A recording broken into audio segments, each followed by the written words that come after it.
Hello and welcome to the final week of Stone Soup's 55th anniversary. It has been 55 years. I've been alive for too many of those years. I won't tell you how many. I only started hosting Stone Soup about 20 years ago, back in 2000 and to about 2005, thanks to the founder, Jack Powers, who some of you may have saw in the picture that Susan showed a few while we were just talking during the live stream. It's been a long journey. It's been a very virtual journey since about 2000, 2020. We've had some outings in the past, and hopefully, we're going to get back to being able to meet again. Hopefully, some of us can meet in person, but regardless, the online group will continue in one form or another after you make those after we make those announcements. But I'm so glad we've had such a diverse cast of characters from Stone Soup's past, and we had to end off with Susan Deercloud, who is from the old guard back in the days of the Al Blue Galley on 106 Prospect Street. Along with a host of others, she had me meet, including Paul Haypenny, who I was trying to reach, who I'm trying to reach even now. It's if it weren't for Susan, there'd be a lot of things I would not know about or have access to or even have today, like my first book. So I am very grateful to Susan, the people she introduced me to, the various poets and publishers. I'm appreciative of her continuing work. She's always working and has a ton of poetry for us today. I want to get to the open mic as we usually do before we get to the show. Susan can't wait to hear your words, and I'm sure you can't wait to hear hers. For those of you who are interested, whoops, I don't know who that was, but I'm just gonna mute people just in case. But the Remnant 5000 is going to pick a couple of the people that we've already seen that I know are regular readers here. Yes, other people are saying that they want to read. If you're interested in reading, and this is your first time here or first time in a while here, let me know in the comments or just wave your hand when I'm looking for people who are interested. Yes, I know you, Bill. Yeah, you're one of the reliable ones. I know you were going to start waving your hands, but anyway, let us go to our um, first person as chosen by the Ramnator 5000. It is not AI. I use an old spinner from a game of life. Let's welcome up Rita Rusty Rose. Yes, thank you. I'm delighted to be here tonight to hear Susan read. My first poem is from my book called Flower Poems, Personalities in Bloom, and it is a pantoum. Poison Ivy. Songs are written about my fickle reputation. I creep along and up walls. I am a petulant plant, always itching for a fight. I creep along and up walls. Poison ivy, I am called, always itching for a fight. Invade my space, and I will attack. Poison ivy, I am called. In the wild, I grow free. Invade my space, and I will attack. I live alone, so please do not annoy me. In the wild, I grow free. I am a petulant plant. I live alone, so please do not annoy me. Songs are written about my fickle reputation. Thank you.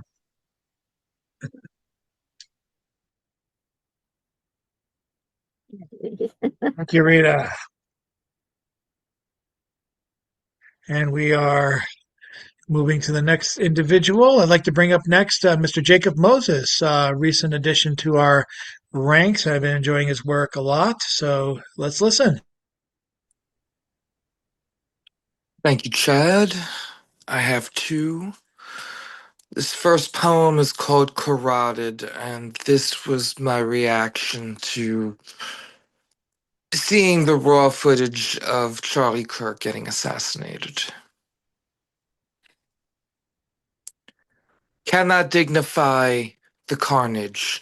Cannot find an analogy to dignify the carnage. Though I will never cheer at the sight of a carotid artery busting open, I will also never forget lofty expectations from authoritarian flunkies, expecting me to care about the life of someone who made a career out of cherry picking which lives are unworthy.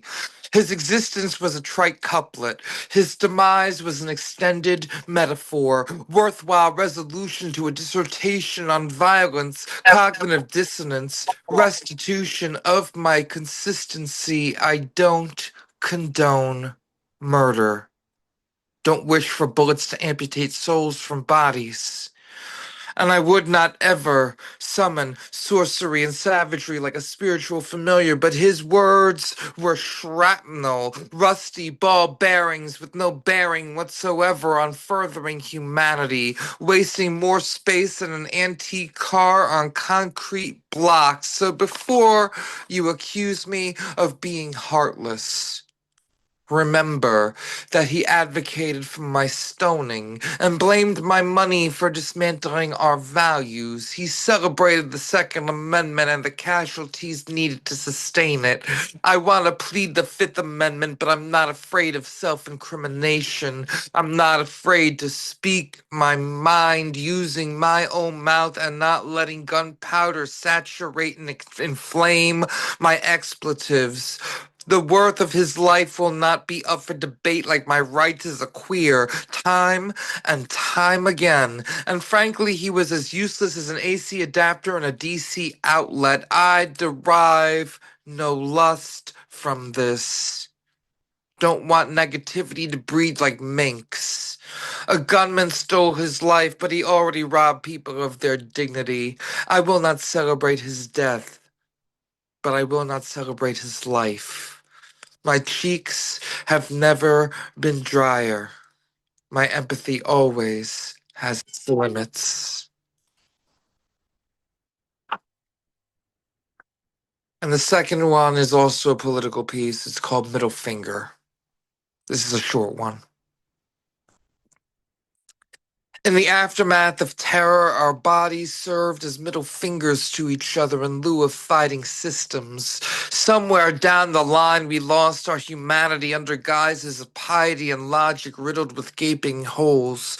Amid the disregard for life, we know the true models of tyranny lie within those scapegoat hunting warriors.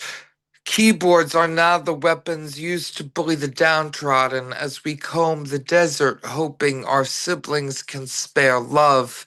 We've become frigid as our own identities are reduced to blood and bones, which lie upon our social media. Feckless with our duty to humankind, noting that the greatest obscenity lies within our eyes as governments choose genocide over diplomacy. This was published in the Penman Review, which is the official journal of Southern New Hampshire University. Go Penman. Thank you.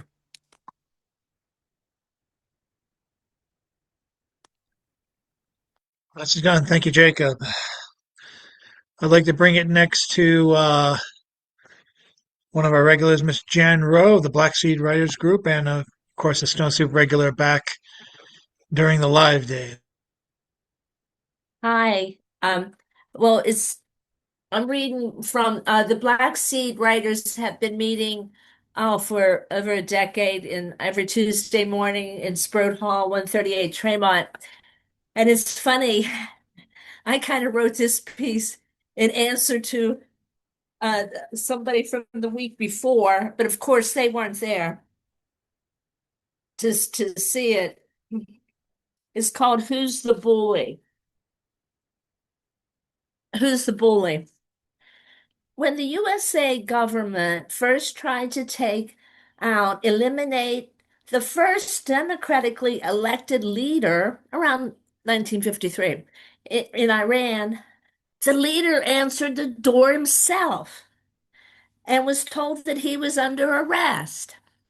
I, I don't know if he was in a nightcap. However, the democratically elected leader of Iran, who answered the door, maybe in his nightcap, replied that the door knockers were under arrest.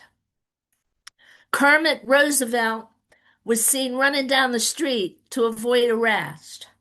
Kermit was one of Teddy Roosevelt's children. Now, who would name a baby Kermit?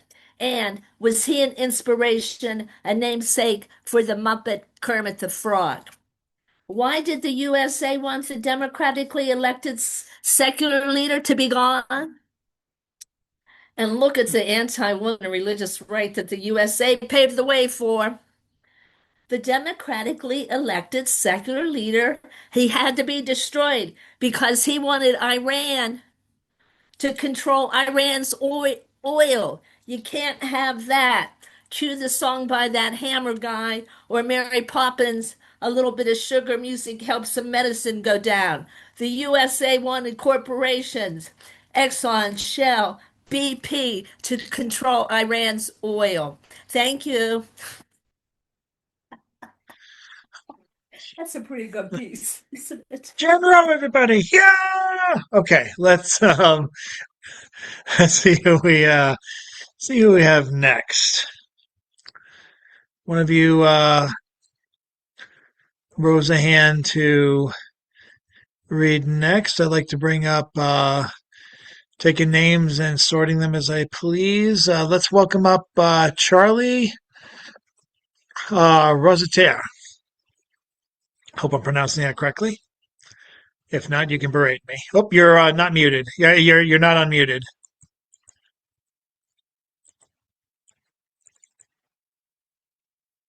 I got it. You got to mute. You got to unmute.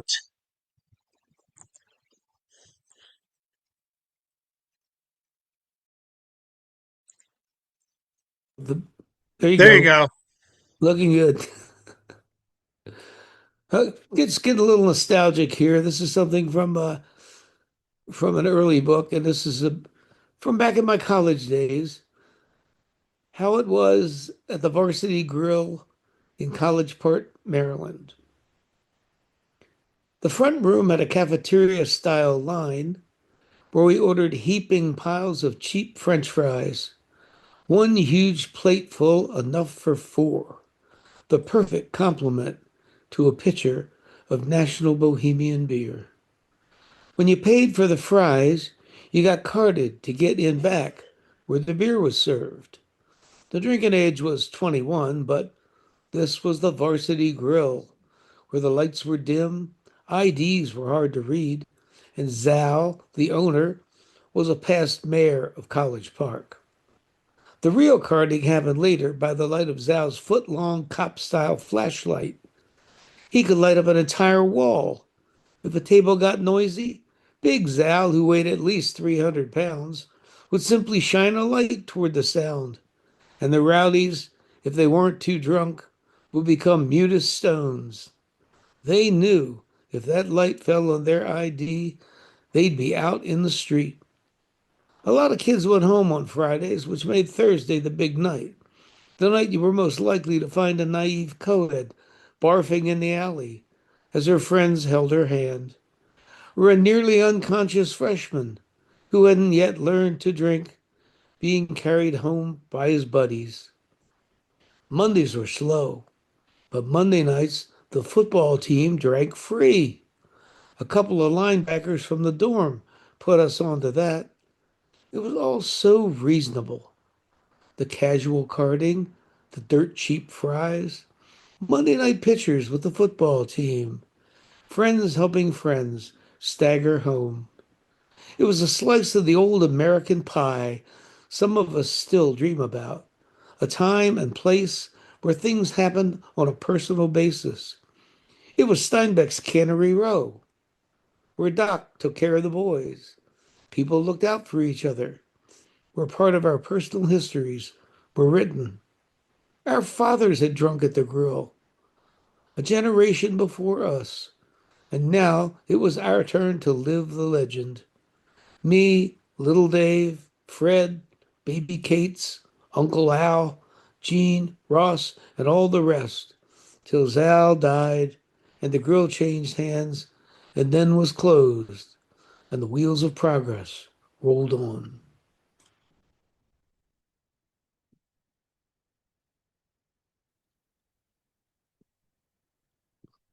Thank you so much, Charles, and welcome to our weekly gathering. Yeah, Susan got me out.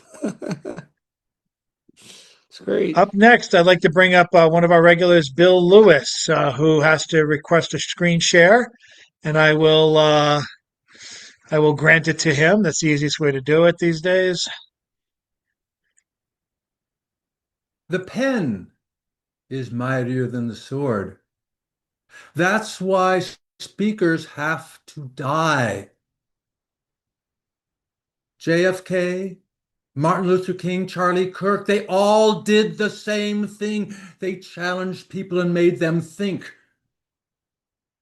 What if my ideas are not correct? What if my narrative is not correct? What if I have made a mistake? Should I allow myself the thought that my great and glorious leaders could have made a mistake? Do I have to think on my own? No, no, please, not this, not this. The narrative, all hail the narrative. The others must die. The others must die. They are Jews. They are Nazis. They are Ukrainians and Poles and Estonians and Latvians and Finns. They are all Nazis and they must die. They must die. They must die. The Jews must die.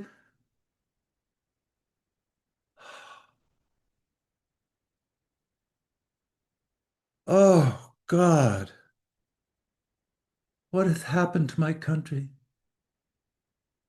Where has all this hate come from?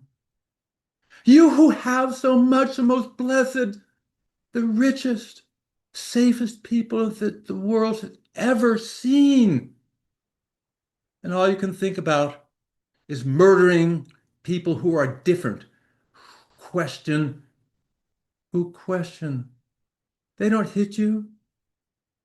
They walk among you and ask questions, and you attack them, and you shoot them, and you kill them just because they ask questions.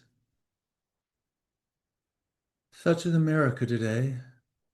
I pray that one day we'll be able to find a way to come back to the old America. Remember when Democrats and Republicans could actually talk to each other and get things done when they had the same objectives, take care of the American people first. Remember those days? I pray that you will have it in your heart. Find a way to bring those back. Open your hearts to people who are different from you and stop killing.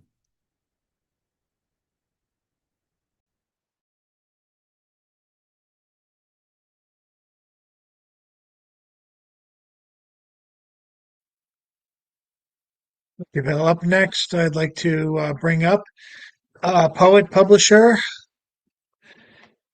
and all-around force in the local Boston scene. Let's welcome up Minion Ariel King, who just celebrated the tenth issue of her Telltale Inklings journal. Okay, give me a minute because I didn't sign up.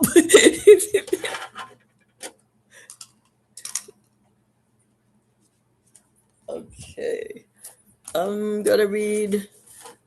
Once you My sign up, you're in for life. I'm like, what? I didn't sign up, Ellie. You Slow signed down. up before. You signed up at Stone Soup before, and then only we tell you when to give up.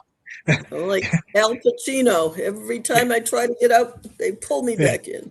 Exactly. Okay. Well, since I have my book here, my most recently published poem is in Puerto del Sol, winter 2026. So, with no rehearsal, thank you very much. I'm going to read. So, I've really got a nerve wearing cowboy boots. Fairness has nothing to do with it. No divine retributive crippling of feet, one rolling to the left just enough to sway the balance of hips, one down low like a gunslinger's minus the holstered belt. Shins don't know the word splint yet. They know they don't like it. Twang, twang is comprehensible. Calves catch an edge of vibration shooting up thighs' backs, once so firm it really angers the quad. The lean muscle was such an overachiever that it yanked a tendon taut, holding the patella isosceles as it tried to jump ship from the Y of bone. There used to be cartilage to prevent grinding of hard on hard. There's really no replacement for knees. The spine, slightly scoliosis prone to begin with, went AWOL. It longed to leap from the thin skin of back above those two sometimes numb gluteal dimples. Strange to think that a man's hands gripping flesh gently but firm could leave no impression. Might as well sit on cold aluminum benches. Makes no difference. There was no bus crash, nor tumble on a staircase. Biology and Father Time conspired. Elbows to the ribs, no such occurrence, just brazen bilateral ache. There's more, higher up on the food chain, ribs, neck bone. But thinking about it causes migraines, and there's no fainting couch in sight. Thank you.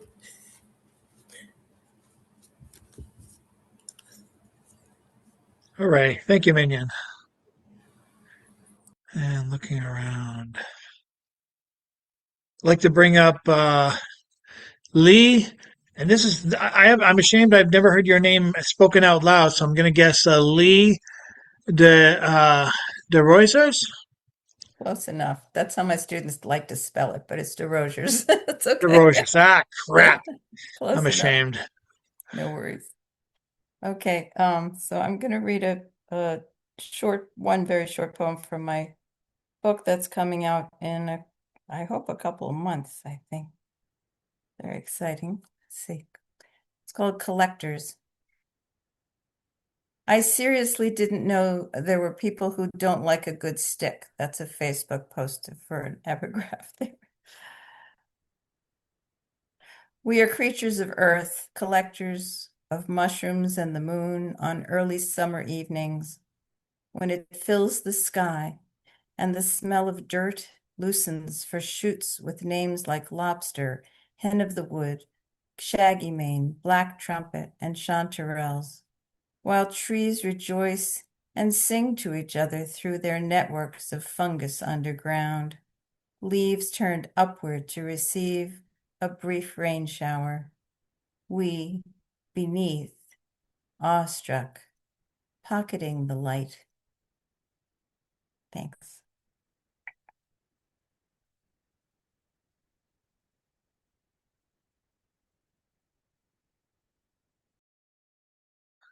Thank you so much, Lee. Can't wait to have you at Snow Soup. We will work on that. I do see. Let's see. I don't know if John Gunther or E. Cleardear are interested in reading. If you are, let me know in the comments. Or you can just speak up over me now. Either way is good. I don't mind. Okay. Well, with that,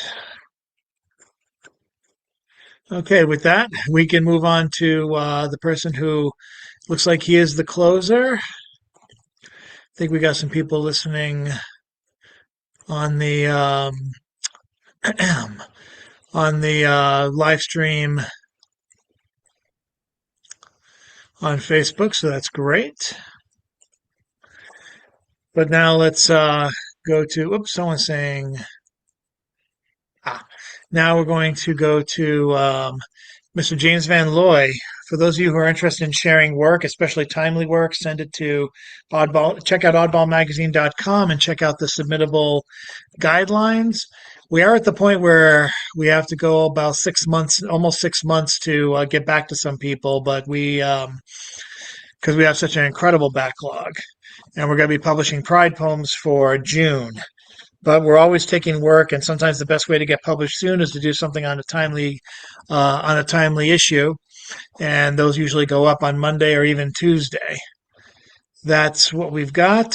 So check out oddballmagazine.com and check out this person's column, a poem column, which actually is featured every Thursday at 11 a.m. James Van Loy. Okay. So this is a poem called From the Very Depths. Then, from the very depths of depravity, they look at us full square, gross aplomb, and say we have a choice we must make between the liberals, joined at their hips with the conservatives, when actually both are neither very liberal, especially, or conservative, for if anything, the liberals are now the conservatives of an empire, while the conservatives are now cult-crazed fundamentalists at once economic and religious crackpots, deniers of evolution even, and the round globe nihilists who just delight in sadistic destruction, death, and demolition, while their ever so codependent counterparts dance about them, yelling as they attempt to blow up the Republic, oldest political institution, 2.5 centuries of fitful intergenerational government, so lost in bright atomic flash, they cry, we just want a healthy party of Republicans. As the Republicans 2025 plan repeal of Republic they're named for. And here's a song to go with it. Dream when you're feeling blue. Dream, that's the thing to do. Watch the smoke rings rise in the air. You'll find your share of memories there. Dream when the day is through. Dream and it might come true. Things are never as bad as they seem, so just dream, dream, dream, dream. Peace. Thank you.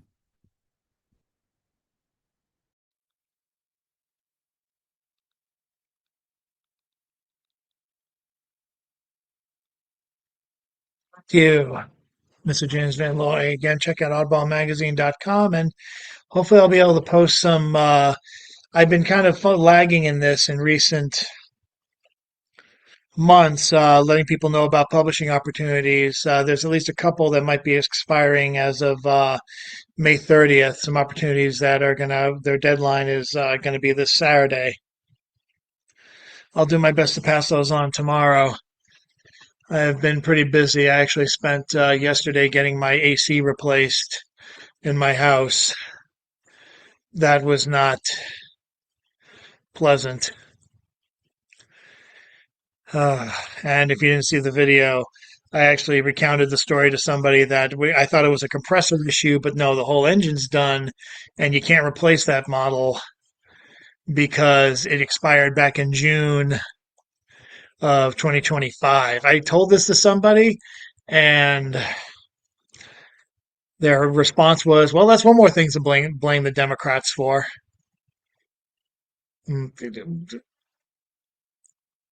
What? What? I wasn't blaming any political party. Maybe the bureaucracy or the tech lords of ACdom. I had to have someone take the AC, take the water heater out of my out of the area where my AC is because they didn't have enough room to work, and they're all stacked together. And the guy charged $500 to move the freaking water heater out and back in again. That I'm more mad at that than the Democrats or the Republicans, at least in regards to my heating, my AC system. But um, anyway, it's been a crazy busy month. The busy months are yet to come for the summer. This is probably I might not travel anywhere this summer. It might be the busiest one I've ever had. I have a feeling it's going to be the same for a lot of people, and I wish you all the best of luck in the months to come, especially keeping warm, especially keeping your car fueled, everything else going on. But we have a respite tonight in the form of Stone Soup's big sister. The person I call Big Sister, I used to call the late Joanna Nealon our the matriarch of Stone Soup. I used to call Carol Weston Our Lady Queen of Stone Soup. The Susan Deercloud has assumed the Big Sister role. partly due to a nickname. That was this Big Sis was a nickname that Paul Halfpenny used to give her. We are especially thrilled. I am especially thrilled and honored to have her tonight. A longtime friend of the venue and supported me numerous times. For her to come all the way for her to be all the way at the time in upstate New York and to come down as often as she did is, and for me to call her one of the big staples of a regular, sometimes you have to come down a lot. And she not only came down a lot, but she made every single moment count. And her helping to pass the torch of, helping to carry the torch of Jack Powers and the spirit of Stone Soup is something always appreciate. And now it's time for me to read the boilerplate as provided by said poet. I'm I was forward to this. For those of you who don't know, Susan Deercloud, a mixed lineage Catskill Mountain native, is the recipient of an NEA Literature Fellowship and two New York State Foundation for the Arts Poetry Fellowships. She has been published in numerous literary journals and anthologies, and her most recent book is The Way to Rainbow Mountain. Since being diagnosed with breast cancer in 2017, she has gone roving in South America, Europe, and Alaska. Hey, freedom's just another word for nothing left to lose. She is on a quest, as she says, seeking human beings who embody the original name for her Iroquois ancestors, the Shining People. She makes pilgrimages to places whose genius loci is still powerful in a beautiful and sheltering way. During this perilous time, she knows freedom can be an easy word to toss around, but she is resolved to keep making a stand for the kind that sparks soaring creativity, tenderness, and love. Well, I should shut the fuck now after that glowing introduction. That was probably better than anything I wrote in my head. But I do want you to put your hands together 30, 40 times, virtually, emoticonally, however you like, for Miss Susan Deercloud. Can you hear me? Am I You're, you're, unmuted? you are unmuted. That's probably too bright. Is that too bright? No. You're good. No? You're good. Okay. I ask because I'm pretty old now and I'm a bit like a cyclops. I have a cataract in my right eye, so bright light helps. So I'll begin my part of this evening with a poem called Dialogue with a Deer. This has been included in a wonderful anthology called Convergence that has to do with the impact of war on environment. It's hot off the press. It really is a brilliant anthology. So, Dialogue with a Doe. Sometimes I drive a half hour to where my medicine woman ancestress lived in the Mongat Valley. Catskill Refuge off Route 17B, only 7 miles from the Woodstock Music Festival site, whose 1969 farm fields bloomed with 500,000 flower children flaunting bright beads, feathers, and dazzling glad rags, the way they thought all the dead Indians in the Northeast once dressed. Only my mid-19th century Mohawk ancestress tried to stay invisible after the Dutch, then English, stole the land and crushed it with alien buildings, bridges, and roads. Before destroyer George Washington ordered Generals Sullivan and Clinton to have their soldiers burn the orchards, crops, and villages of the Iroquois people. No one was in those longhouses except infants, children, women, and elders, the Haudenosaunee call innocents, braves away fighting, New York State, the revolution's killing fields, including a looming winter of starvation and disease. I drove to my ancestress's tatter of Mother Earth, the first October of the COVID pandemic, birthday gift to myself when blood-hued leaves clung to twigs, with each wind gust whirling loose like crazed birds, soon strewing the ground like corpses. Parking, I spotted a deer, rolled my window down, and oh, a doe, raising her head from grazing. Hello, I spoke, and soft as my voice, she stepped closer, flicking tail and ears, pausing to stare. As it happens sometimes with wild animals, I felt she knew me. Are you my ancestress? I nearly pleaded, because I really miss you, and so much was lost to us when you drowned in Mongop Creek while running medicine to a sick girl during that lightning storm. I remembered how the white-tailed deer were hunted to nothing in these mountains, slaughtered like us Indians, shot when a great uncle said they were not reintroduced until he was a young man. By that first October of the plague, so many humans had died from the virus. Everywhere, fear and despair. Was it like this when you struggled to keep your children alive? When previous relations ran here to hide? I started laughing at what loneliness had done to me. I'd be damned if I cried. The doe's grandmother's eyes, glowing at my eyes, once green with summer, faded forever in an east of ghosts.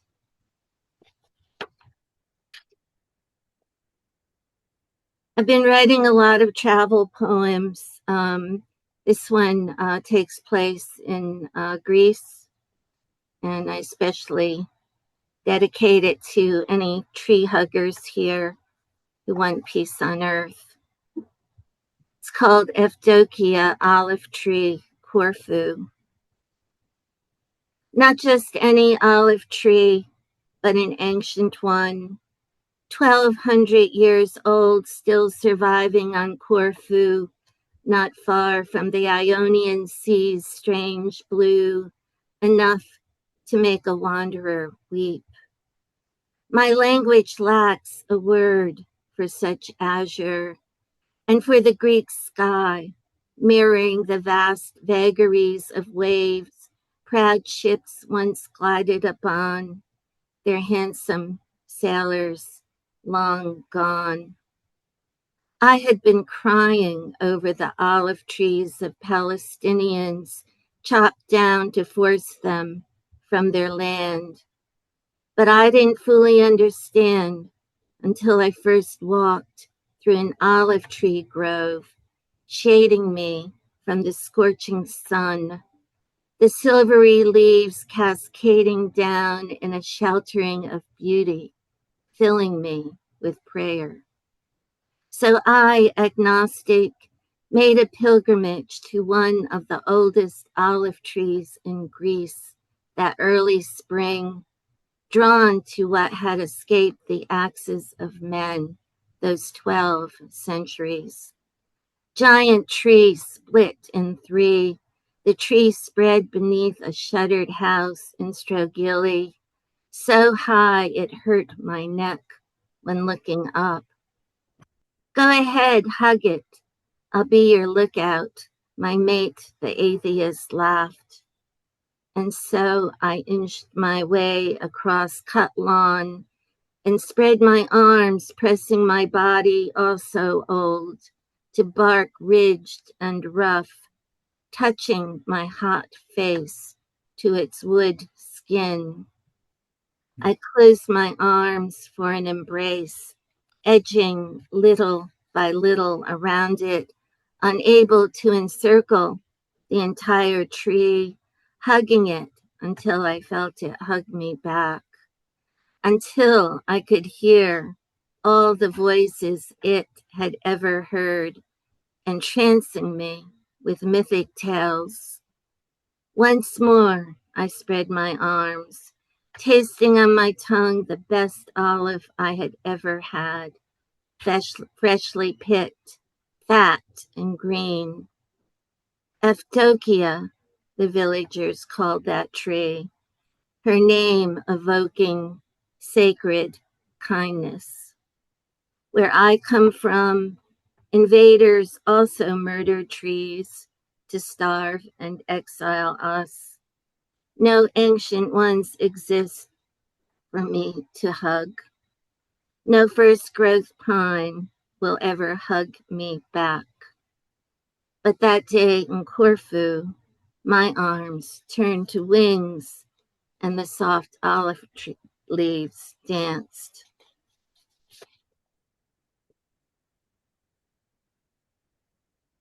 This next poem comes out of that long, bitter, bloody winter we went through this year.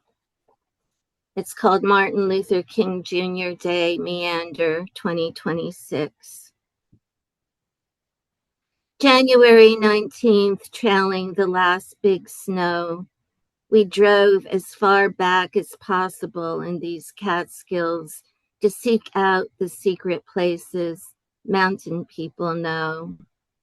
Call it our tribute to Martin Luther King Jr., whose eloquent words became warming fires in the caves of our hearts when we were young, whose dream of justice and peace no assassination could ever kill. We know about having been to the mountaintop on a previous January, making a pilgrimage to Rainbow Mountain with Peru's indigenous people, together giving thanks, singing and smiling, 1,700 feet above the unseen faraway seas. No language barriers existed that high up, just a multicolored Andes range, a camaraderie of sacred beauty, the gaze of llamas.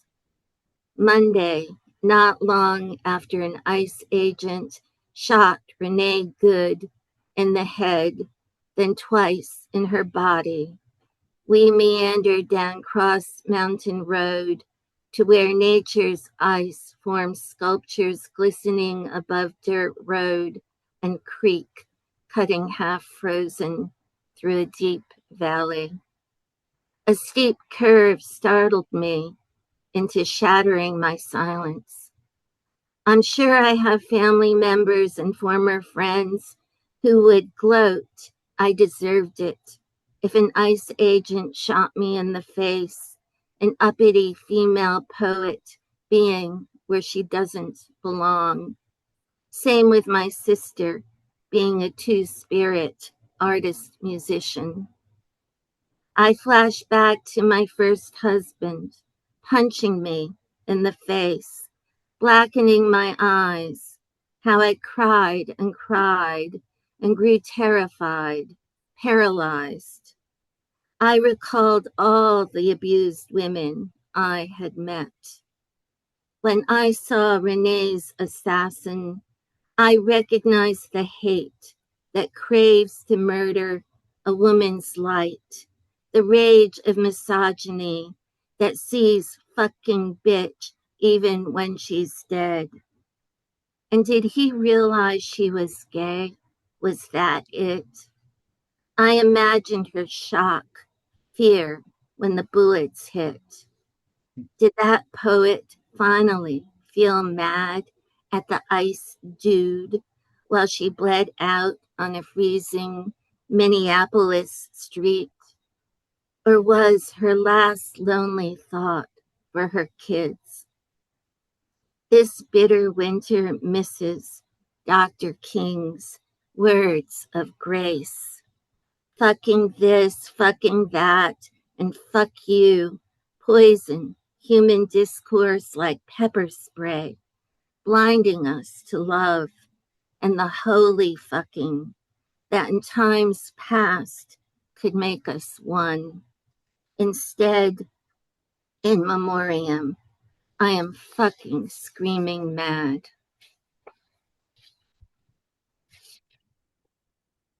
Thankfully, John and I flew to Europe on February 11th. So we went to some sunnier places, one of which was Morocco. And this poem takes place there in a very beautiful place. It's called That Day in Tafedna. That Day in Tafedna. That day in Tafedna, the Moroccan light reminded you of the star blaze described by those who Lazarus-like have been deemed dead, but shocked back into breathing by medical machines replacing Jesus's voice. That spring high noon recalled resurrection in the little fishing village you descended to from ocean cliffs hugging the eastern side of the Atlantic, sparkling in strange azure, nearly white on the waves, while clouds unfurled in mythic shapes across a sky whose blues didn't exist at home. A land so bright, you and your companion could barely open your eyes until you sought shelter in a cafe of cooling shadows where you feasted on freshly caught fish, lentils, salad, and warm bread.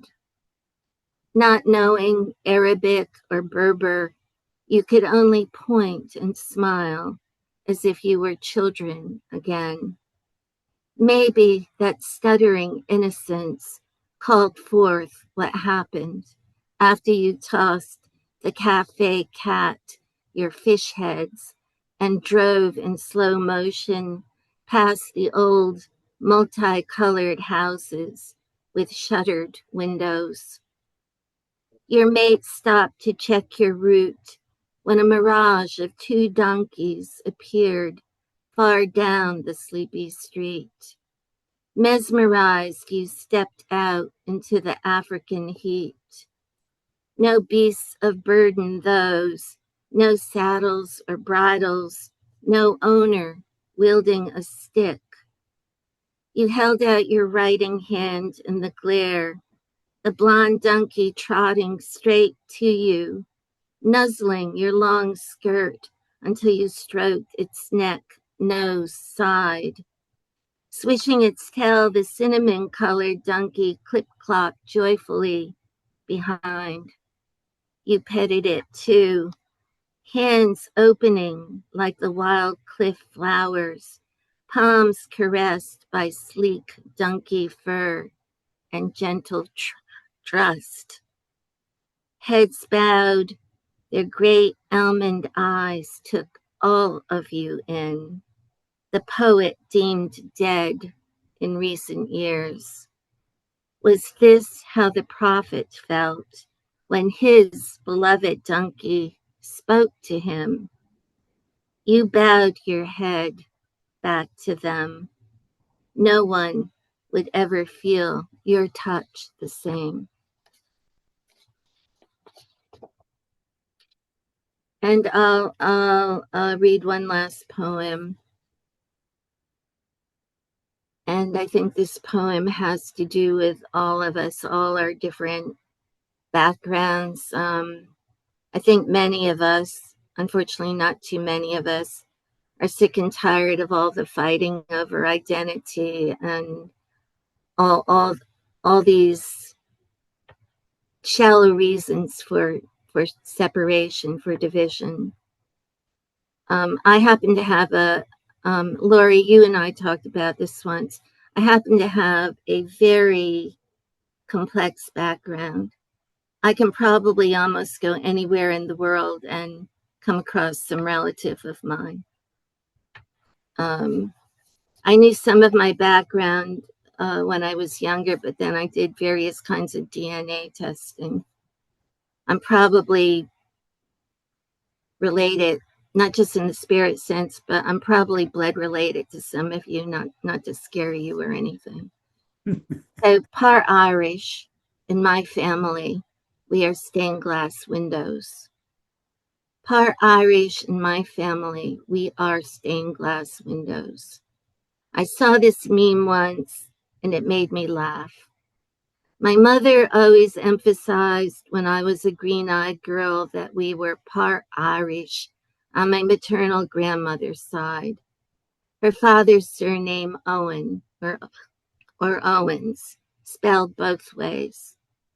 Many people in these misty mystery mountains of America's East say they're Irish, but truly are Scotch-Irish. Years ago, a friend told me Owen is a Welsh name. I did my research and learned the last Prince of Wales carried the name Owen and fought for Wales's independence in the 16th century. Being of Irish lineage carried deep significance for my mother. My great-grandfather had red hair, loved to sing, dance, and play a fiery fiddle. I inherited 2 of his poetry books, gave the inscribed one to my great-nephew Brodie when he was born. Great-grandfather laughed easily, I was told.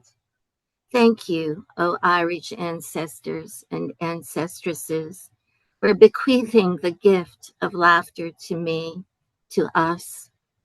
On the other hand, my mother used to speak of Black Irish moods. I watched her get those throughout my childhood, and I, too, sometimes succumb to their dark night of hopelessness. I visited Scotland once, delighted in the Scots sense of humor, which equaled the Irish people's sublime wit. The most redheads I have met lived in Wales, including a magical young man called Caleb, who worked at the hotel where I stayed in Dylan Thomas's hometown. He had freckles and elf ears and lilted Fernhill to me. My family, part this, part that, stained glass windows that the kaleidoscopic light of our spirits glints through. Grandmother married an Indian, further intensifying our smiles and melancholy. At best, we are what happens when everyone comes together, no one shunned, all free to rove on a Mother Earth without boundaries or land hogged by the mocking rich. We who carry the ancient Celtic vision of simply being human while singing the original gladness in a universe strange beyond our understanding. We damned fools whose crazy wisdom keeps getting shattered. And that's it.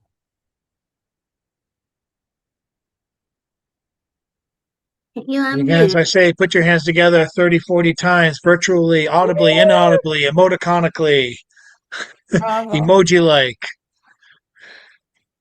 That was fantastic. Thank you. Thank you, all you kaleidoscopes. It's very funny. Robert Fleming. He's down there like. And by the way, when you're all muted, reminded me of when I was traveling because I know other bits and pieces of other languages, but to travel in other countries like that, very often, as I said in the Moroccan poem, we become like children. So we're doing this and we're trying to be more expressive with our faces, using a single word here, a single word there. But it can really bring a person more intensely into life in some ways by not using the language we usually use. It's a much more basic thing. And I was thinking about this a lot because I visited some of the caves in France, and I visited one in Spain this year to look at the cave paintings. I I was totally astounded. They go back so many years to Paleolithic times. What language were they speaking? They did these paintings that are as beautiful and brilliant and powerful as any we know today. What language did they use? And then they did those paintings that still speak to us modern people.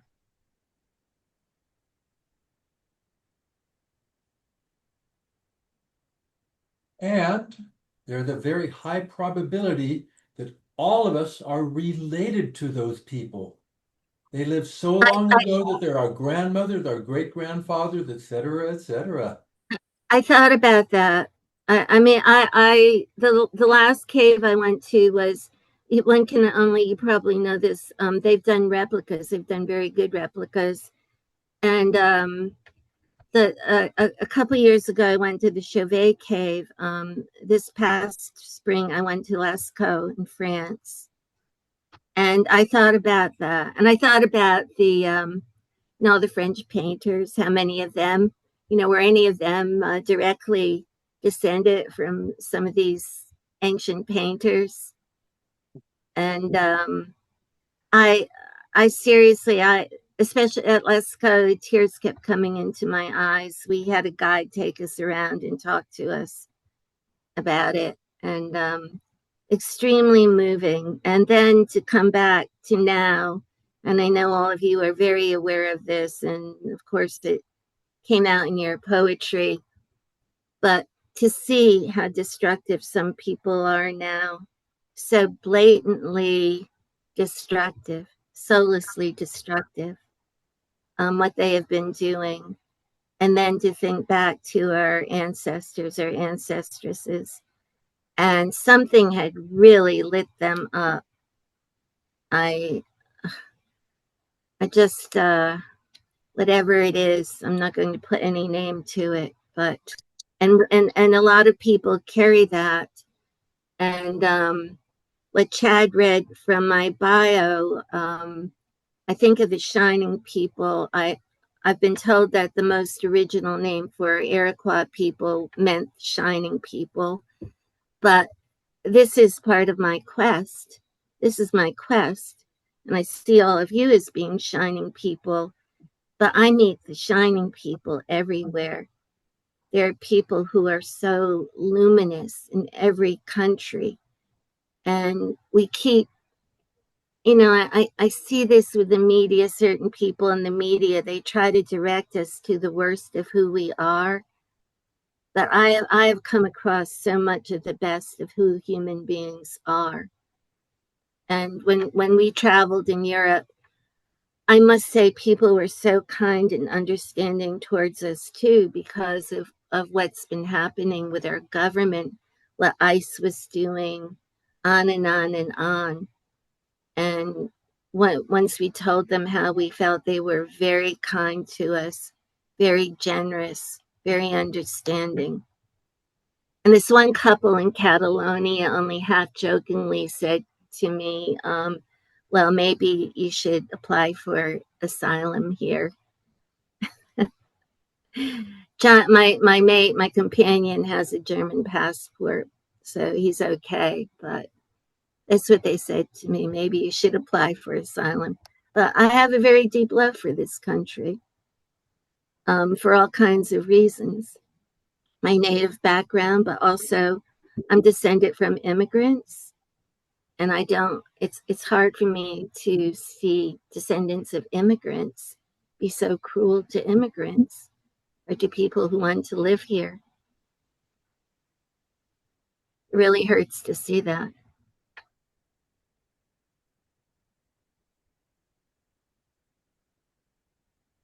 Well, thank you very much, Susan. Do you have anything in the way of an encore? Yeah, we do. We'd love an encore if you have one. I'll read one if it's okay. I'll read one because of what Charlie read. Okay. It's a little bit different from his, but it goes way back. It goes back to 1975 when people still had more hope, I think. Cross country, 1975. It's about the first time I went cross country. They had chucked it all: the Connecticut job, the steady income, the cats, the relatives, swapping the blue Camaro for a VW bus with platform bed and sleeping bags, driving cross country with no clear destination except seeing the Pacific. The Vietnam War had ended. Nixon was gone, and hope was toking its way back. They made it to a big sur of gold poppies in bloom, a sea of aquamarine whose sparkles left a high tide of tears in their eyes. Far out, her father had been shot through his chest on Guam.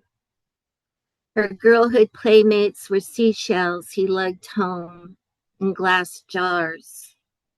Turning back, they kept going east until Taos, New Mexico, where life was less populated. Part Indian, she was mesmerized by the ancient Pueblo and sacred Blue Mountain shadowing it. They rented near the plaza where natives congregated, men in long braids, silent in striped blankets. D.H. Lawrence's ghost dreamed with them. Stoners sighted UFOs, while their flame-haired neighbor, Loweno, growled he was named after his home planet. Once, close to sunset, they headed towards Los Alamos simply because they had never gone there.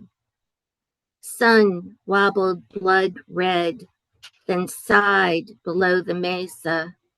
Stars glinting forth so thick, the night sky metastasized white as the mushroom cloud of an atom bomb. That's my poem from a long time ago. Well, I applaud all of you. Thank you so much. I can't wait for the next book to come out. Me neither. I have to get on that. I'm sure you're not I have. I'm sure you're not starved for publishers. That's I'm looking forward to it. Thank you, Chad. This has been a pleasure. And Thank I you. hope a lot of us get together in person. People are always welcome to come visit me in the Catskills, just so you know. We have a fairly big house, guest bedrooms, all of it. And a dog for each room, for each bed. A what? A dog for A each what? bed. No dogs, no cats. We can't. I'm especially partial to cats. I like dogs too. We have all wild animals and birds because we travel a lot. So it would be irresponsible to have animals. And by So the way, when it comes, a bunch of feral cats standing outside. Got it. I had a stray cat I took in a couple years ago. I took care of him. I wanted got his trust. And by the way, I didn't know this until I traveled. Well, first in Istanbul, especially, and then Morocco. There are a lot of cats in these Muslim countries, perhaps you know. I didn't know until I was in Istanbul that the Prophet Muhammad had a pet cat, and he loved that cat very much. And that's one of the main reasons Muslims are very kind to cats. They put food out to cats. They protect the cats. they pet the cats. And you talk about people coming together. I was thinking about this in Istanbul. One day I was out on a street, and both I and a Muslim woman were kneeling down. We were petting the same cat. We were talking to the same cat, talking our mock cat language.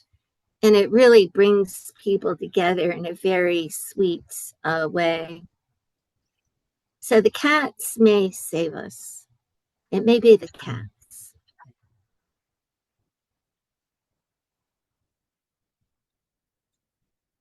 Thank you so much again. I know one or two people came in a little late. I don't know if they'd like to read a poem. Charisse, if you're interested. Okay. Um, Read. Are you reading? she's Charisse. holding back. She's passing. She's a good poet. I don't doubt it. She should come back here next week. We're gonna have a reading on Wednesday. So let Susan send you the link. We're at stonesoupoetry.blogspot.com and Stone Soup Poetry on Facebook. Robert, do you want to read something real quick?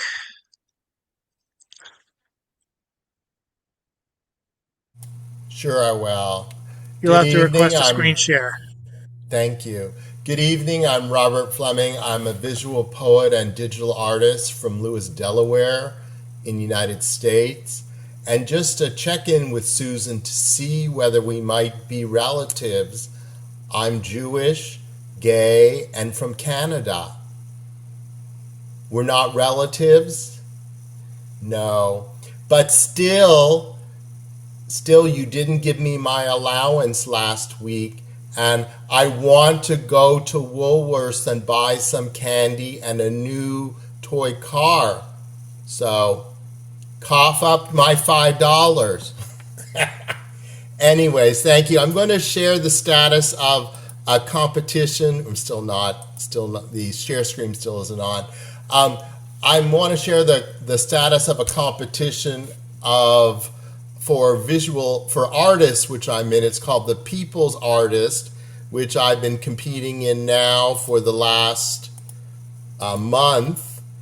And it's a miracle. I'm currently in 5th place. And I'm going to show you just a little bit of the background or private of what you'd get as a participant of this contest. This contest is a popularity contest, so people vote for you, and you get one free vote a day, and you can also buy votes. So the winner is going to have either they're going to spend the most money on themselves, or they're going to have somebody else buy the votes. This was some interesting information. They provide my top voters, and I found out that I have 3 patrons. I have one voter, Connie Taylor, who voted for me 135 times, and I know her. She is another writer. And Andrew Goldstein is my neighbor. He voted for me 20 times. And Paul Sen is another writer. He voted for me 10 times. And I'm voting for myself every day. And so this is the the private page. And then let me just show you, this is the public page, still showing that I'm in 5th place. And the winner gets a spread in Artform magazine, $25,000, and has an art show at the Elysium Salon, which is an art gallery in Los Angeles. These are some of my current images, and I'll just share a few of them which have been most successful. This image is a response to Michelangelo's image at the Sistine Chapel, where God and Adam touch hands to create the birth of man. This is called The Destruction of Man, and it was second place last year in a magazine cover competition.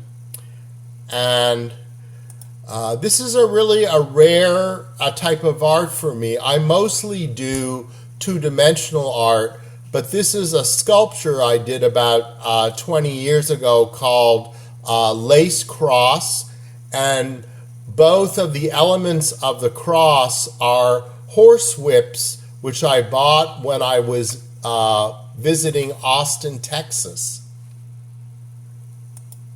And I'll show one more. This is kind of fun. There used to be a open mic called Garage Poets, which was hosted by Jeff Taylor, who passed about a year ago. And for Halloween, I created this banner for his event. And that's it for the contest. I'll put the link to be able to vote for me. You can vote for me for free once a day. And thank you, Chad. And thank you, Susan. I'll still look for my allowance. And I will accept now PayPal payments for my allowance. I know, I know we all think Stone Soup is a family and we're all related in one way or another, but Susan is officially Stone Soup's big sister. She's not going to give you an allowance. She's going to buy you beer. So keep that in mind. And with that, we will say goodnight to everyone. And it's so wonderful having you all here. So wonderful having Susan here. Susan, I owe you a private Zoom call, and Margaret says hi as well. I'll let Molly know you said hi to her. Molly is working in a lab now in the MIT area doing cancer research. She's done a lot since you last saw her, but hopefully we'll see you again soon. And to everyone else, thanks for making this Stone Soup celebration of the 50th anniversary so memorable. I have to smile because half of my waving photos are like, I'm like, I kind of look like an Evil Dead extra. But thank you all for. I'm sure someone got that. But anyway, the one person joke. I love it. But yes, thank you guys so much, and stay tuned for announcements for next month. There will be at least 1 week of pause, probably the first full week of July. As a matter of fact, I know that the week of July 6th, there will not be a Stone Soup because I have family matters to worry about. There might be things coming up where I might have to make last minute decisions, but I'm hoping that's not the case. Um, it's going to be a lot going on. But I'm glad you guys are here for me, and I'm hoping to announce the poetry marathon very soon. That's the Boston Poetry Marathon that's been going on for longer than I've been hosting Stone Soup. I'm one of the organizers, and that's taking place in Copley Square at the community church. We do have a date secured, but I have to get it reconfirmed, and then I have to sign the contract and send the money, and then you guys are welcome to see over 100 poets read. And now, that is it. Thank you guys very much. Have yourself a great evening. Thank you again so much to Susan. Can't wait to load this up for tomorrow. Thank you all for this ongoing living document. And as I like to say, the show's over. We see you next time.